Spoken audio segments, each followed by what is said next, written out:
From Washington, this is VOA News.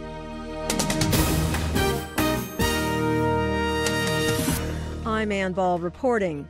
An outcry on Capitol Hill over the Trump administration's delay in implementing Russian sanctions just hours before President Donald Trump's first State of the Union address to lawmakers. Last year, Congress overwhelmingly approved mandatory penalties against those who do business with Russia's defense and intelligence sectors.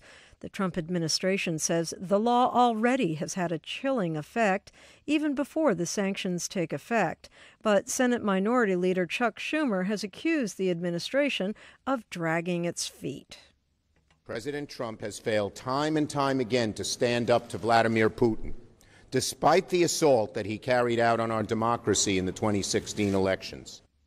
Treasury Secretary Steve Mnuchin told a Senate panel the administration is still looking at imposing sanctions based on a list of Kremlin-affiliated business moguls his department published Monday. It should in no way be interpreted as we're not putting sanctions on any of the people in that report. U.S. President Donald Trump will deliver his first State of the Union speech Tuesday night before the joint session of Congress. And some of the excerpts that have been coming out say he is asking both parties to come together on infrastructure and saying much more work needs to be done to battle against the Islamic State. He is following a long tradition of inviting guests to show policies most important to him. There will be two couples whose daughters were killed by MS-13 gangs, highlighting Trump's push to keep illegal immigrants from coming into the United States. This is VOA News. UN Special Envoy on Syria says participants at peace talks in Sochi, Russia, have agreed to establish a committee that will draft the country's new constitution. Staffan de Mistura told reporters in New York via telephone late Tuesday from the Black Sea resort that Russia, Iran, and Turkey had each given him a list of 50 proposed candidates to be on the committee. He said it would include representatives from the Syrian government, opposition, and independents.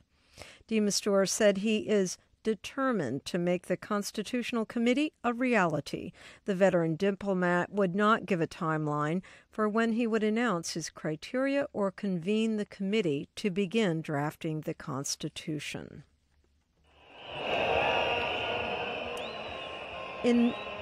Opposition leader Raila Odinga was greeted by thousands of supporters in a Nairobi park Tuesday afternoon. After swearing an oath of office as, quote, the people's president, Odinga called it a historic day for the people of Kenya.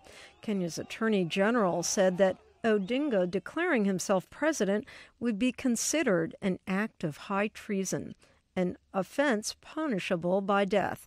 After Odinga's swearing in Tuesday afternoon, he promptly changed his Twitter handle to President of the Republic of Kenya.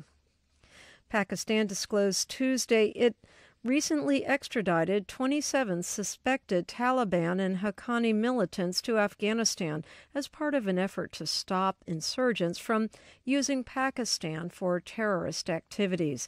The disclosure comes amid growing accusations the militants plotted recent bombings from Pakistan, bombings in Kabul that killed and wounded hundreds of people. Afghanistan is also asking the U.S. government to stop deporting Afghan nationals, saying it has no repatriation agreement with the United States. Pope Francis is sending Archbishop Charles Scicluna to Chile to investigate the bishop accused by abuse victims for covering up the country's notorious pedophile priest. Greg Burke is a Vatican spokesman. He was the former prosecutor here in the Vatican. He's currently the president of what is the equivalent of a court of appeals in this matter.